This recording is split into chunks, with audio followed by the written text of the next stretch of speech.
This is Where Did the Road Go? Our aim is to explore the fringe, to be true skeptics and question openly, to investigate the paranormal, bring light to the dark corners of history, and give a voice to the shunned of science. We deal in mystery and the important questions that these subjects bring to light.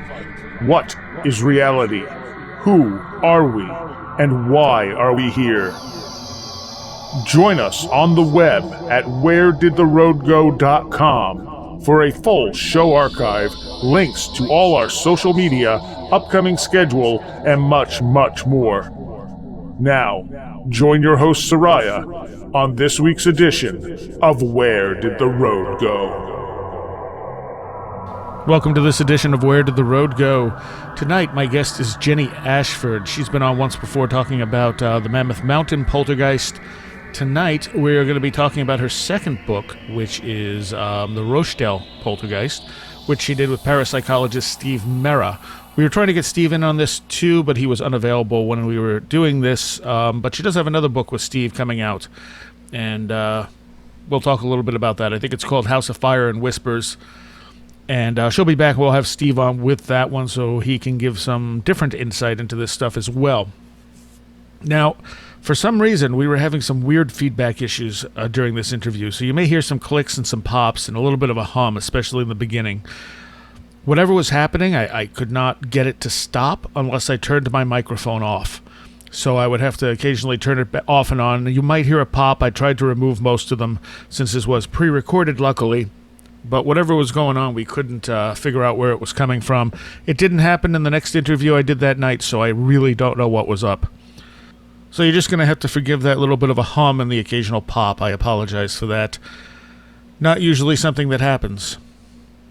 Next week, we're going to have David Matheson on, and he has some interesting stuff on star myths and how they affect us as a general culture. So that should be a really interesting conversation. After that, I believe we're going to have Gordon White on. And I will say in August, we're going to have David Politis back.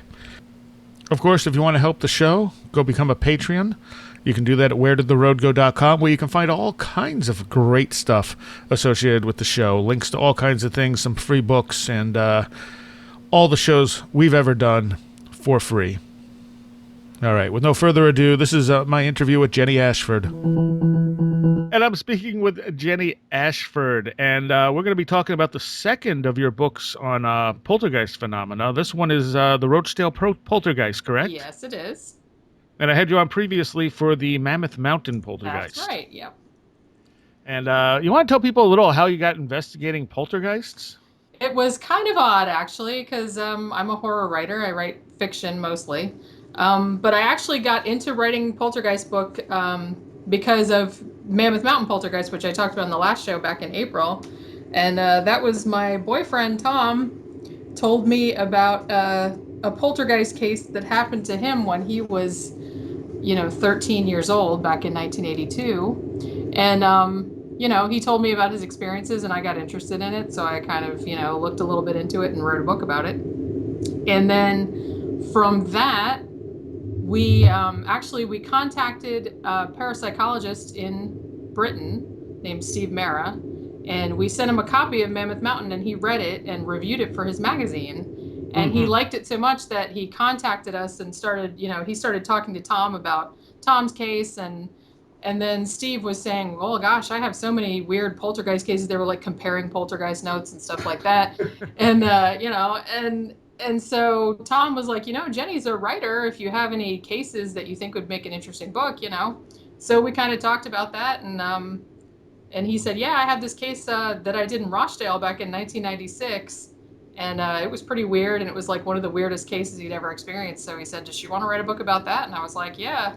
So that's how that came about. So, and we've kind of we kind of made friends with Steve, and now we're doing all these paranormal shows and paranormal books, and it's just been kind of strange, but in a good way. Did you ever expect to be doing this type of stuff? I did not really. I actually had because I've always been a skeptic, and I was kind of interested in paranormal stuff when I was younger, maybe. I was into like ghost stories and stuff when I was younger. I didn't really believe any of it. Maybe until me and Tom got into talking about it, and I talked to his family about it, and then I got to talking to Steve Mera, who's a parapsychologist who's been studying it for 30 years, and I'm like, well, maybe there's something to this. You know, they can't all be just making stuff up. What like one of the things that people will come back with is, well, you're a horror writer, so how do we know any of this is real?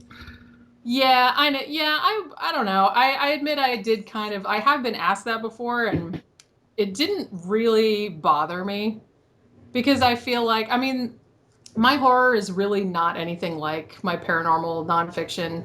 I write them. It's two very different styles, and when I write the paranormal nonfiction, I try very hard not to embellish anything. I want it to be very, I mean, particularly because, I mean, Steve Mera, he's a parapsychologist. He's not, a quote unquote ghost hunter person. He's in like a scientific, establishment. And so he's very stringent with his tests and everything like that.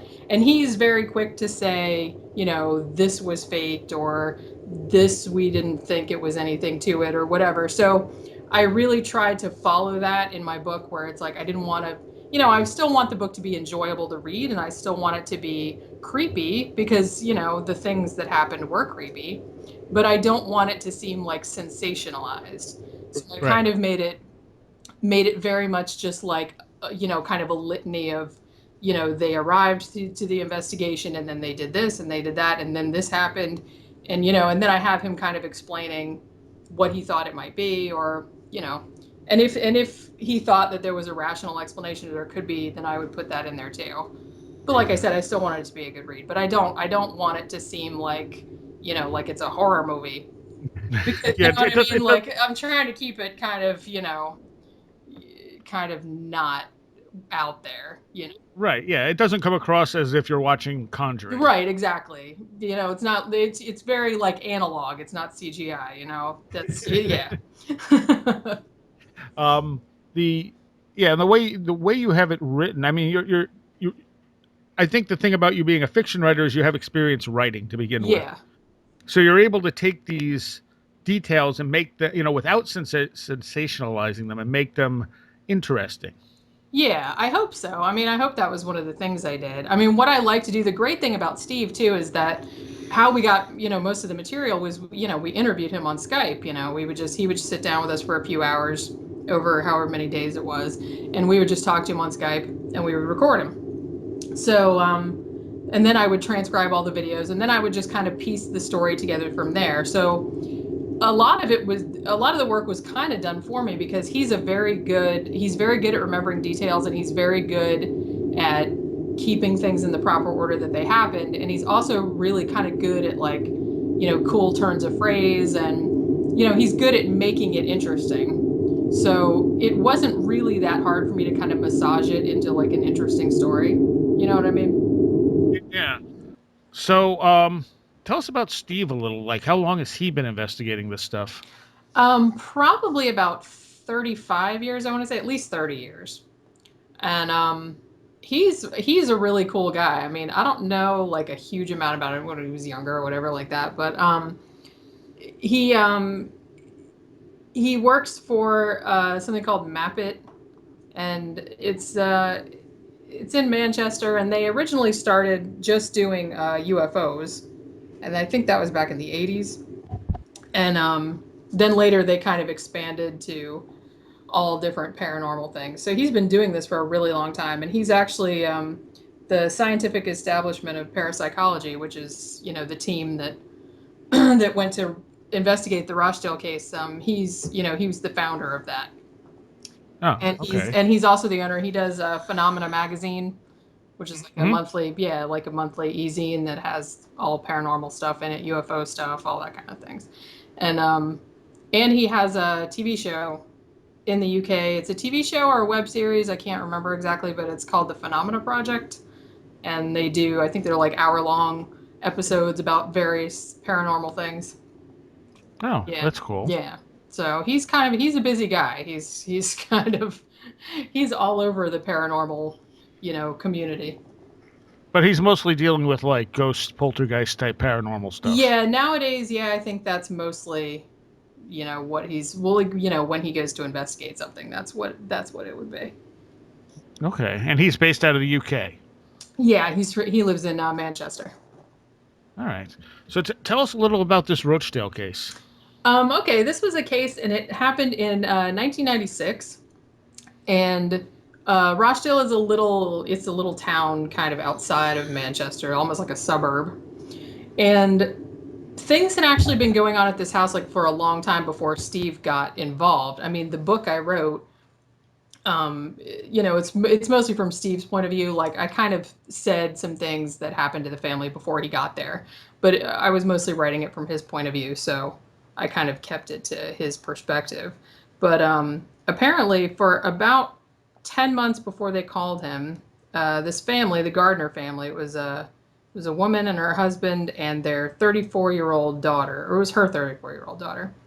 Um, they were having your kind of regular poltergeist things, like things thrown around. They were hearing footsteps and stuff like that. But the weirdest thing about it was that they would have rain inside the house. And this was happening all the time. It was ruining all their furniture. And, they had plastic sheeting all over everything. And they actually called the council because it was a council house, like a rental property, and called them out there because they said, we don't know what's going on. And we think they thought it was the plumbing at first, obviously. So the council came out and checked and couldn't find anything. And then for a while that they thought that the Gardner family were faking and they were just throwing water around and destroying everything because they wanted to get moved to a better property. So, in the end, the family actually ended up going to the media because the council was kind of basically accusing them of faking. So they went to the media, and I guess the newspaper guys came out, and finally the council ended up, or actually Steve Mera read about the case in the paper, and then he called the Rochdale Council and asked, do you want us to go investigate this and see if it's paranormal?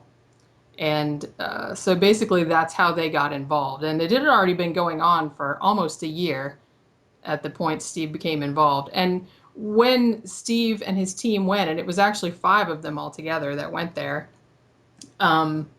they saw some pretty amazing things. He actually did see it rain inside several times. And he saw water coming out of the walls even when the family wasn't there. So it wasn't like the family could have been faking it or anything like that because they weren't even in the house when they saw some of the things. There's a couple things about this case that make it very unusual. The water being one of them, Yeah, yeah, and it would literally rain inside. yeah. And actually, when Steve witnessed this, he said it wasn't like a little thing where it was like, oh, a little drip coming out of the ceiling. He was like, it was raining, like a rain shower. And he said the guy, Jim Gardner, the man who lived in the house, he said he was so used to it that he would keep an umbrella in the kitchen, just propped up against the wall. Just he said because it happened all the time. So they'd be in the kitchen making some tea or something, and all of a sudden it would start raining. He just put the umbrella up. There it goes again. Wow. And Steve said he thought that was very funny that he was just so kind of blasé about it. He's like, oh, up goes the umbrella. Yeah, sure. When it's happening to you on a regular basis, how often were events happening to these people? Pretty much it happened at least a couple times a week, they said. That I mean, things were happening every day, like kind of dishes flying around and footsteps, voices, things like that.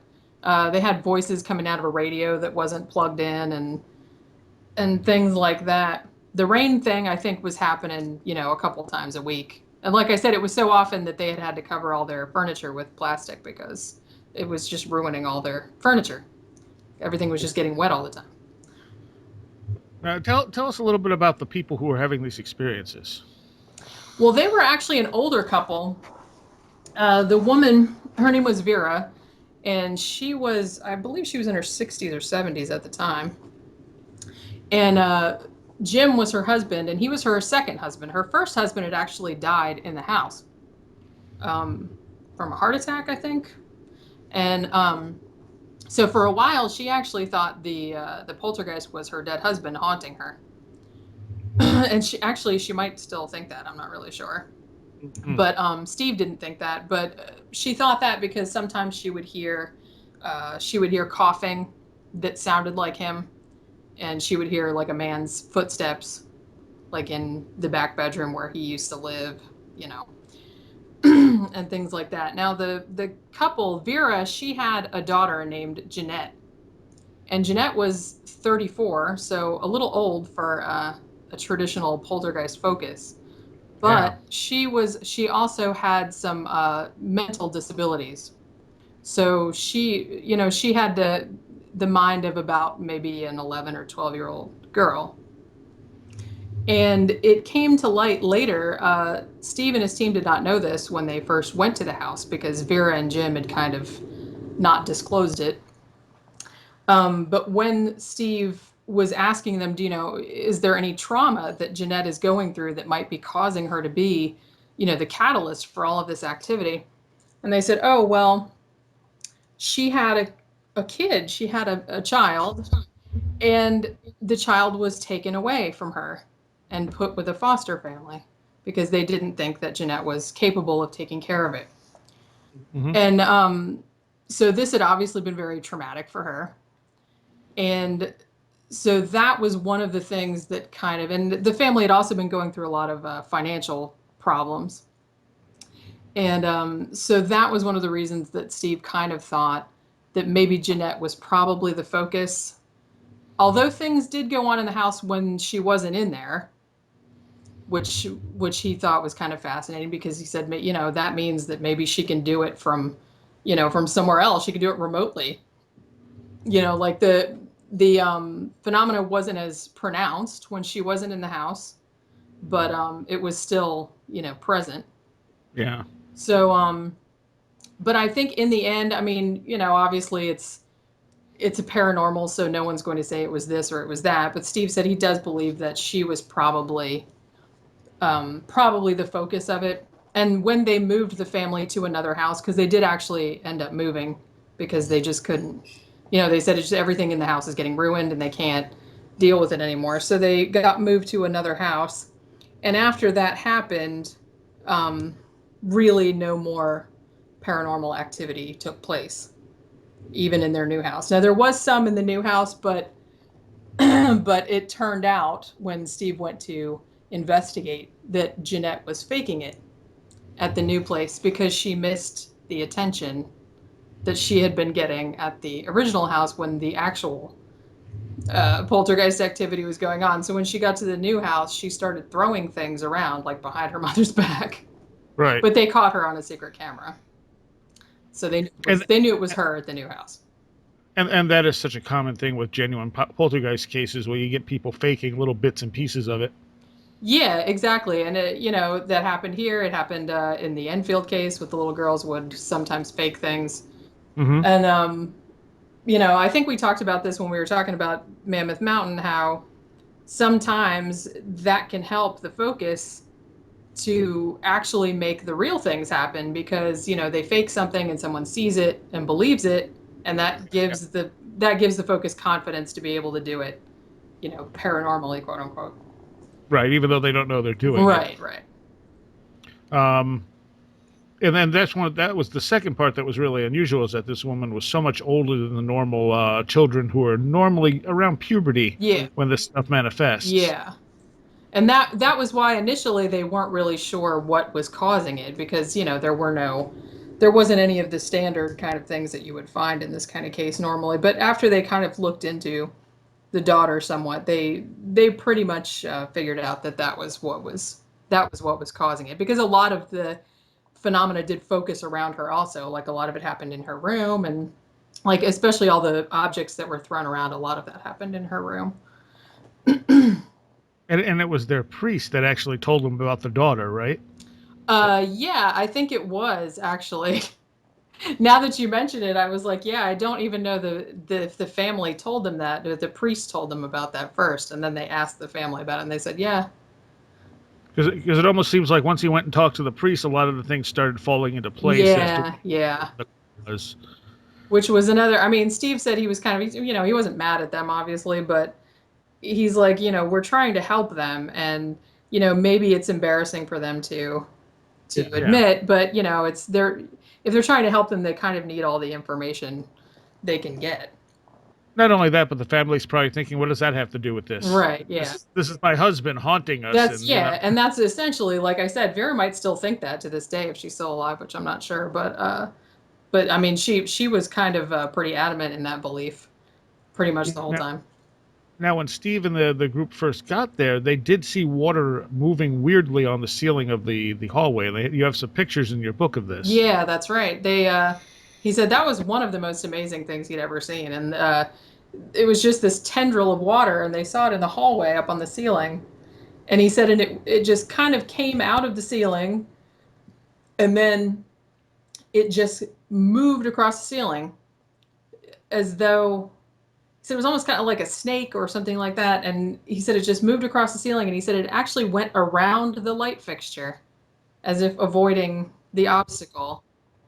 Which is bizarre. Yeah, yeah. And and they actually they took a sample of that water, and he put it in his little sample jar, and then he went and sampled just some regular tap water from the bathroom. And when they were done with the case, they sent those two samples to a lab in Manchester. And the water that they collected off the ceiling had a humongous electrical charge, like something like 100 times higher than normal, or 1,000 times. I can't remember offhand, but it was some ridiculous number that you just don't see. They said the water was just like electrically charged. Hmm. So they said there's no way that that could have come out of the tap because the tap water was normal. Yeah, yeah. That's really fascinating because it makes you wonder what the electrical charge has to do with it. Yeah. I mean, because, and Steve will say this a lot too, that, he thinks all of this kind of, paranormal activity and stuff is generally caused by energy. And he Hmm. said, and that's why one of the things they did on the Rochdale case is that after they get the family to move out, he said, one of the things we do is called fallowing the property, where, whenever possible, they like to cut off all the power to the house and have nobody go in there for, as long as it's feasible. And Yeah, and I'd never heard of that before. yeah, and they said actually that if it's a poltergeist case, that usually will do the trick. Hmm. Um, because the phenomena is not getting any energy from people, and it's not getting any energy from, electricity. So, they said that usually makes it die down. And actually, in the Rochdale case, he actually was able to fallow the property for almost a year. I think it was 11 months before they rented it out again. And actually, when he went back to the house, like a year and a half later to see the new tenants, they had not experienced anything in the house. So evidently, it did some good. Hmm. Um. Yeah, it's almost like these things, although they're being generated by somebody, they're almost it's almost like they become their own entities that are Yeah, being powered by somebody yeah, because they're obviously not consciously controlling them. right. And they seem to, and the fact that they had experiences with her not there, I mean, she may have been generating it, or it may have just been had enough energy to keep going for a little bit. Yeah, that could be too. That she was just generating so much phenomena that it just kind of like continued like a, like a residue kind of like after she wasn't there. Or like I Yeah. said, or that she could control it remotely, which is also a pretty fascinating possibility. Mm-hmm. You Absolutely. know. Now, when they did the investigation, one of the things he talks about is that they often leave the lights on. Yeah. He says he's like, you see all these ghost hunting shows on TV and stuff like that, and they're always like creeping around in the dark and stuff. And he's like, we hardly ever do that. He's like, because when you investigate in the dark, you see things that aren't there, you hear things that aren't there. People get things get exaggerated, people get kind of hyped up, and might mischaracterize things. So he said wherever we can avoid it, we try not to have the lights off when they're investigating. They pretty much leave all the lights on, except for on the Rochdale case. I think they did have the lights off in one room when they were sitting in there. The room that actually Vera Gardner's husband had died in, and that was actually the room where Steve got pushed off of the Yes. bed. Why don't you give people an idea of what happened during that investigation? Because they had a few weird experiences there. They did, yeah, and I'm trying to remember all of the things that happened. Well, as I just mentioned, one of the things it was Steve and two of his colleagues were sitting in the back bedroom, which was actually not used at the time of the investigation, but it had been where Vera Gardner's husband had died. And they were sitting back there, and they actually were sitting in the dark, which they wouldn't usually do.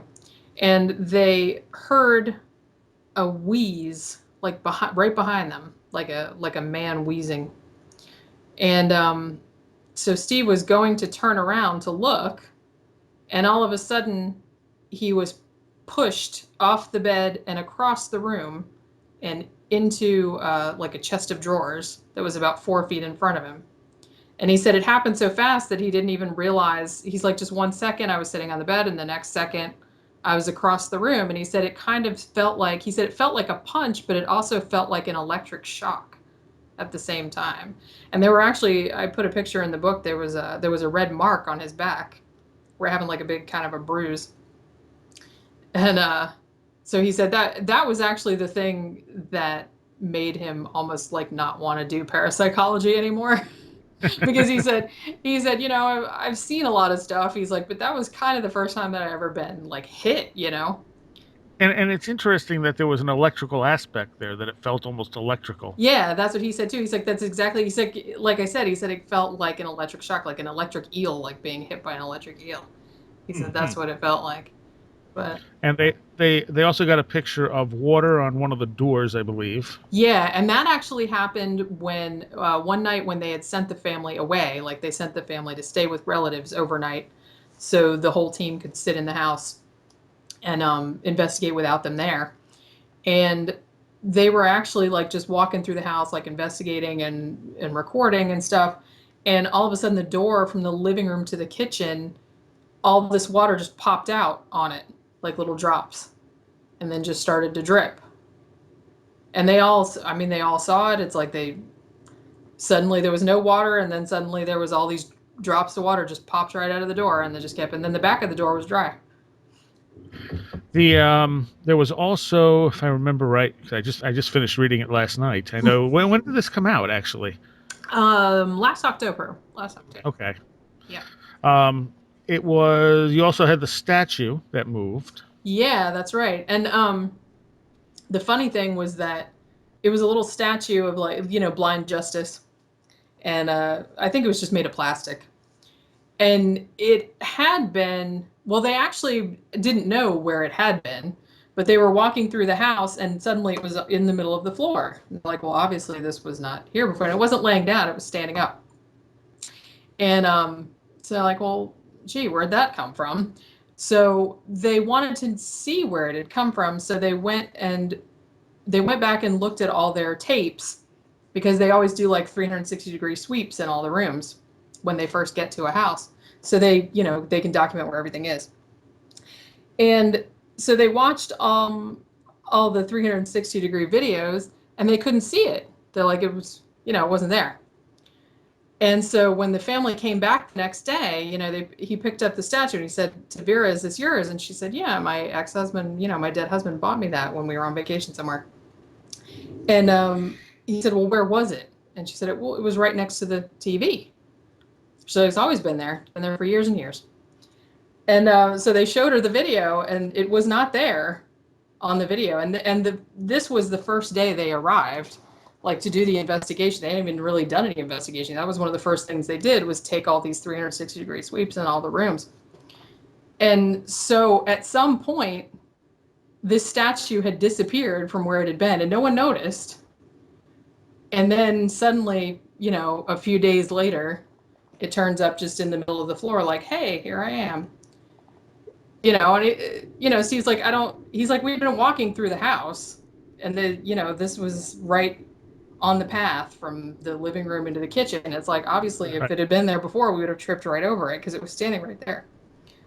So yeah, they Mhm. never did figure out, and they don't know where it was all that time that it had been missing because it had obviously been missing since they got there. And the when the room that Steve got pushed in, I think they also heard raspy breathing too, didn't they? Yeah, they that was the main room where they heard a lot of the breathing and stuff. And the weird thing was that um Vera's husband, who had died in there, had I believe, was it emphysema or some kind of, or asthma, or some kind of breathing problem, and that's why she thought it was a ghost, because she said that sounded like him, like breathing and rasping hard in there like he used to do. Yeah. But yeah, that was why they thought. And there was another reason too, was because the radio in Jeanette's room, that it would have a voice come over it, even though it was unplugged and there weren't any batteries in it, and the voice sounded like a radio from a taxi. And that was one of the investigators said, oh, it sounds like a taxi radio, like someone telling their location or whatever. And then later they found out that Vera's dead husband had been a taxi driver, which they did not know at the time. And So and didn't one of them hear a voice come out of that radio as well? yeah, and it actually, this is the part that creeped me out the most. It actually said, John's watching. And they found out later on that Vera's dead husband's name was John, which they didn't know when they got there. And again, it's interesting because it's almost like the phenomena created itself around what they expected it to be. Yeah, and actually, I think Steve thinks also that that's pretty much what happened. He's like, he didn't really think it was a haunting, but he said the poltergeist phenomena can mimic a haunting. And it will generally show you what you expect to see. And if you expect that it's the ghost of your dead husband, then that's what it will act like. So he thinks that was kind of the case there. I mean, a lot of the things that happened were just kind of random things, like, why is the ceiling raining? Why are these teacups flying around? But, some of the things like the coughing and the man's footsteps and the radio, that stuff seemed like it kind of came out of their expectation Yeah. that it was John Gardner. Yeah, and that's so it's really interesting in trying to figure out exactly how these things work. Yeah. And Because would the daughter have thought it was, or did weird stuff start happening and they just thought, well, maybe it's my dead husband? I think the weird stuff started happening first. Yeah. And then because I think it started with the rain. Okay. So I'm not entirely sure, but I think, because like I said, it had been going on for a while before Steve got there. And so all we kind of had to go on is like the couple newspaper articles about it. But I think the rain started first, and then later on they said, oh, well, we started hearing footsteps. And I think then she started to say, oh, maybe it's John come back to haunt me for some reason, even though Steve's told her, he's like, why would he come back now? It's like, he's been dead for however many years you've been dead. And it's like, you've been Right. remarried for 2 years. It's like, why would he be mad about it suddenly? So, I mean, because she had lived in the house for a long time, and it's not like there was any reason. It's not like he had just died and he'd be like, you're getting remarried? Oh no. You know what I mean? Yeah. It Yeah. wasn't that kind of situation.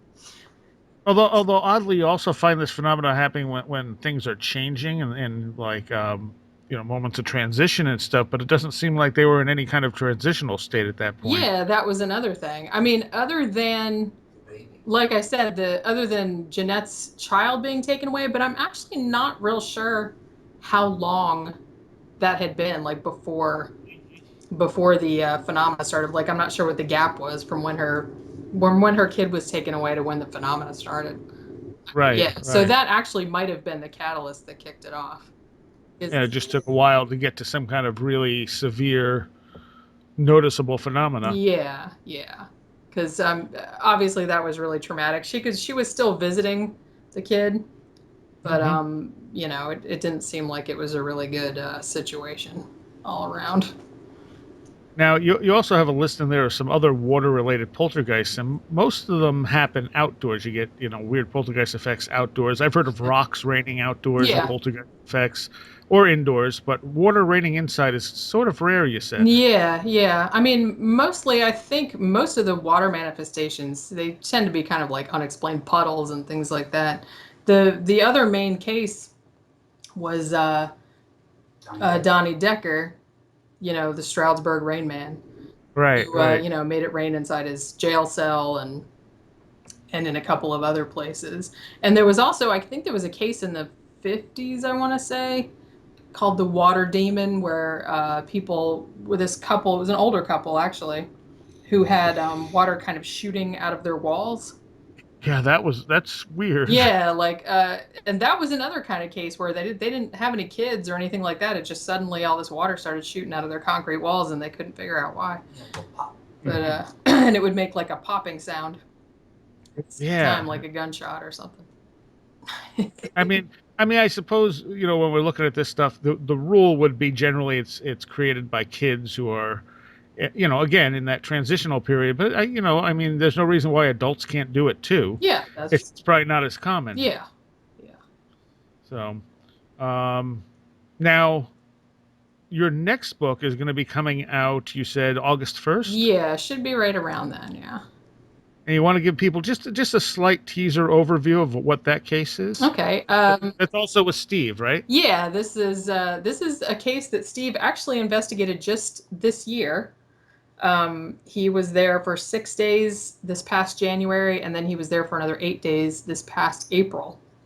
And it was a case, and maybe some of your listeners have probably heard about it because it's pretty controversial. It's known as Demons in Seattle. It was on Ghost Adventures, and Ghost Adventures actually didn't find anything, but apparently the man who lives in the house is Keith Linder, and he had been experiencing paranormal phenomena since the day he moved into the house, and he started documenting it. And so he had about 3 or 4 years worth of stuff. I mean, he set up security cameras, he set up infrared detectors, he's just everywhere, like all in his house, because he was just fascinated. And he has a whole YouTube channel of videos and things like that. So he called in all these psychics to help him, and some people saw stuff, but nobody really helped him. And then he was on Ghost Adventures, and apparently, when the episode came out, there was a backlash against him because the show hadn't recorded anything. So a lot of people thought him and his girlfriend were faking, and so they started getting a lot of negative publicity, and his girlfriend ended up leaving.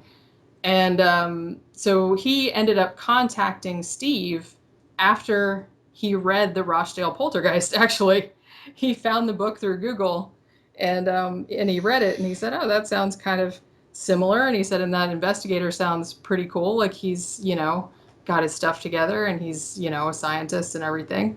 So he wrote an email to Steve and asked if he would come help him. And Steve actually did not want to, because he said, there has been so much negative publicity about the case. He's like, I don't know if I can be objective about it. And some of the things that Keith was describing happening in the house were kind of, amazing, like, and almost like too good to be true. Like, he would go, like, he had one video where he went into his office and it was just destroyed. Like, there was just his drawers were pulled out. There were papers everywhere. There was like black writing on the wall saying "die" and things like that.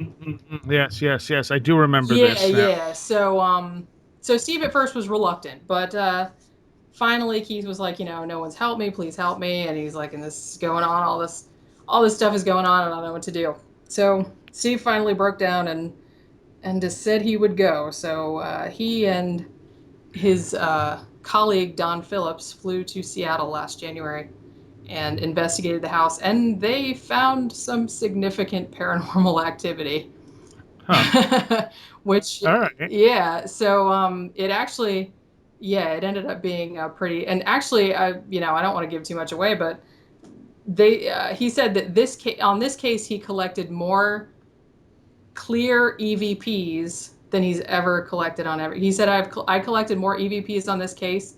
I heard more in 14 days than I've heard on like a year's worth of other cases. Huh. And he's like, and a lot of them were clear as day. Like he played Wow. me some of them, and some of them are pretty eerie. So once that comes out, we'll have you and Steve on, Yes, and that would be we awesome. can go over that case. Um, but your two books are currently available on Amazon, right? Yep. Yep. Yep. And those are. The Rochdale Poltergeist, that's with Steve Mera, and the Mammoth Mountain Poltergeist, that's with Tom Ross. Those are my paranormal nonfiction ones. Do you have anything planned after this next one comes out? I do actually. I'm going to do, hopefully, this is the plan. I'm going to do a series of books about not just paranormal, but just about anything weird. Just like Hmm. old unsolved murders, like creepy missing person cases, bizarre Yeah. weather anomalies, all that kind of stuff. And they're going to be like in themed volumes. Hmm. And so I'm kind of shooting for, I want to have at least 4 volumes out. I was going to say by the end of the year, but I don't know how that's going to work out, but we'll see. I'll try. I'll try. But yeah, that's going to be my next project after I get the new book out and out of the way. All right. Are you still writing fiction? Sometimes I don't have as much time to anymore, but I actually just started a story not too long ago, which maybe might turn into a novel. We'll see if if I have time to finish it. But I've been kind of going off on an Italian horror kick, Ah. lately. I mean, I was on one before, but now just recently I'm trying to watch. I was watching like all these giallos and stuff that I hadn't seen before, and I started writing about them on my blog and stuff. I said, you know what? I'm gonna write one of these. I'm gonna write like a Dario Argento type of story, like kind of like Huh. a supernatural murder mystery kind of. So Right. Right. yeah. So I started writing one of those. So maybe it'll turn into a book. I don't know. We'll see. But it's going good so far. Now, are you writing full length novels, fictional, or collections of short stories? I have a couple of novels. Really, my preferred form is short story because I don't have the patience like to write. It's very hard. Like I've written Yeah. novels, but it's very hard for me to like keep track of one story for that long. Like I Yeah. Well, forget what happened at the beginning, and it's much better if I could just write a short story and just be like, it's 2 days and it's done. You know what I mean? It's like now I can write another one. and, and to me, sometimes I want to sit down and read a novel, and sometimes I just want a quick short story. Yeah, and I Like mean, novels seem to be more character focused a lot of yeah, times, so if you really want to get deep into something and spend a while reading a book, but if you just want a cool quick little, okay, that was neat, you want a short story. yeah, You figure Lovecraft wrote all short he stories, but did. most people don't seem to realize that he never wrote a novel. Yeah. So where can people find your blog and your fiction? Well, my blog is goddessofhellfire.com. It's that's not a www in front of that. It's just goddessofhellfire.com, and I put all my writing news on that. I write about movies. I write about Mhm. all kinds of things. And all my books are available on Amazon. I have an author page on there, and everything should show up. You just search Jenny Ashford, and my name turns up on there. All the books turn up on there. Nice. Now, are you a graphic artist as well? Yes, I am. That's my day job. Ah, okay, okay, And I also it's useful because I design all my own book covers and sure. well most of my own book covers. A couple of them I didn't, but yeah, I can do all and I do all my own promo material and all that kind of stuff. I do my own book trailers and all that stuff. So it's a Well, good talent to have, I guess. so let me ask you this: from the time period before when you didn't believe in any of this stuff to the point where you are now, how have your views on stuff just in general changed? Like, do you see the world differently? Um, I guess, but that's the thing. It's like that's kind of a hard question. I don't think it's changed my entire worldview so much, but the thing is, I had never, even when I was writing Mammoth Mountain Poltergeist, which is the first, paranormal nonfiction I wrote, I had never seen it. So it was just kind of academic for me. Like I believed Tom and his family, obviously, but I'd never seen it, so I couldn't relate and I couldn't, really get behind it in that way. But Right. then, but then several months after that came out, and when we were working on the Rochdale book, and Tom was interviewing Steve, and so we were kind of talking about poltergeists all the time, and it Hmm. actually started happening at our house. Like Tom started doing it again, like because he was the focus on the Mammoth Mountain case when he was younger. Right. So it actually started happening at our house, and it was so funny because we were just, when we were just sitting there around the TV, and two of our friends were here, and Tom's mom was here, and the remote control just suddenly flew off the table, and we're all just looking at each other going, did we just see that? And then it's funny because I kind of immediately turned to Tom. I was like, "Did you do that?" And he was like, "Yeah, I guess." He's like, "I wasn't really." He was kind of zoning out at the time, but maybe that's what it takes. He has to be zoned out. But I Mm. mean, we all saw it, and actually, like a bunch of other stuff happened. That like the doorbell would ring in the middle of the night, and no one would be there. The garage door would open in the middle of the night. One time, the back door that goes from our front room out to the back patio was wide open, but the Mm-mm. but the deadbolt was still engaged. Oh. So it couldn't have. And we don't ever open that door anyway. It's like that's. I think we've only opened it 2 times in like a whole 5 years we've lived here. But oh, and mainly it's the TVs turn off and on by themselves. That happens a lot. That happens pretty much every other day. Like we'll come out in the Nice. living room and the TV will be on. I'm like, oh, TV's on again. So did any of this stuff happen prior to writing the Mammoth Mountain book? No, it did not. So it just kind of woke it back up again. Yeah, it seems that that's what happened.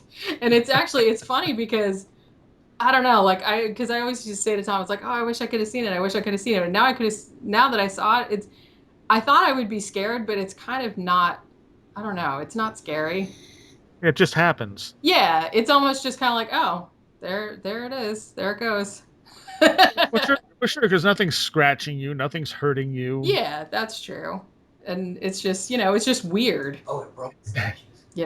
It's just weird. I mean, the most violent thing it did was it knocked a couple of horse statues off the top of our kitchen cabinet. That Right. was when Tom was very mad. He wasn't in the room with it at the time. He was in the bedroom, but in the kitchen, these two statues that are up, they just kind of flew off the top of the cabinet and smashed all over the kitchen floor.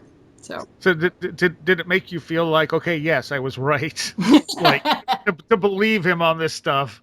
yeah, yeah. I was like, okay, yeah, okay, you got me. You're right. Because you can say you believe someone and you can believe them, but when you see it yourself, it kind of changes the Yeah, tone of the movie. exactly, exactly. That's kind of exactly what happened. Like it wasn't like this huge like revelation or anything. It was just kind of like, oh, there it is. That's what you were talking about. And it's like I said, it wasn't scary exactly. It was almost a relief, kind of. I know Yeah. it's kind of Okay. a weird Yeah. thing to say, but yeah, that I was like, oh, well, I finally saw it. Now I know what you were talking about all this time. All right. Well, also, what do you write your horror fiction about anyway? Oh gosh, lots of different things. Most of my ideas, weirdly enough, come from nonfiction because I kind of almost prefer to read nonfiction than fiction. Yeah. Same here. Yeah. So, and what I used to do, I haven't really done it lately, but what I used to do was I would go to the library. Remember those? And I would go to the new, releases section, and then I would just look through the nonfiction and just kind of grab like 10 books that looked interesting. They could be about like just like, oh, here's a book about taxidermy. I don't know anything about that. Here's a book about Queen Elizabeth. That sounds pretty good. You know what I mean? So Huh. so I just kind of read everything I could get my hands on that sounded interesting. And a lot of the ideas for my fiction come from that. Like I'll just read some weird little factoid like in some book about some random thing that's not even scary. And I'll just be like, oh, what if I took that and mixed it with a mummy or, something, not a mummy, obviously, but, something like that. Right, right. Yeah, I get a kind of lot of synergy ideas like that. I get ideas from nightmares also. I don't have a lot of nightmares, but every one I've ever had I've turned into a story. Yeah, I always like writing down my nightmares for potential stories. Yeah, yeah. Um, what are your two novels about? My first novel was, well, let's see, I got more than one, but how many do I have? I don't even remember. I thought you said two. Three, four, something like that. Three? Okay. Three, I think it's three. See, I can't even remember. Um, I have one called Red Menace, which was my most recent one, and that came Mhm. out a year ago, 2 years ago. And that's actually about witches, like old school witches. Hmm. But it's also kind of cross melded with, there's some serial killer stuff in there. There's some kind of Mask of the Red Death stuff in there. But I had been wanting to write something about old school witches because they're like my favorite monster, and I feel like they are kind of neglected a little bit. Yeah, Or they were yeah. at the time I was writing it, because I'm like, I'm sick of vampires, I'm sick of werewolves, I'm sick of that kind of, you know what I mean? I said, I want some old hags, man. Like, you know, because those are my favorite stories when I was growing up. I said, God, I love old, scary witches.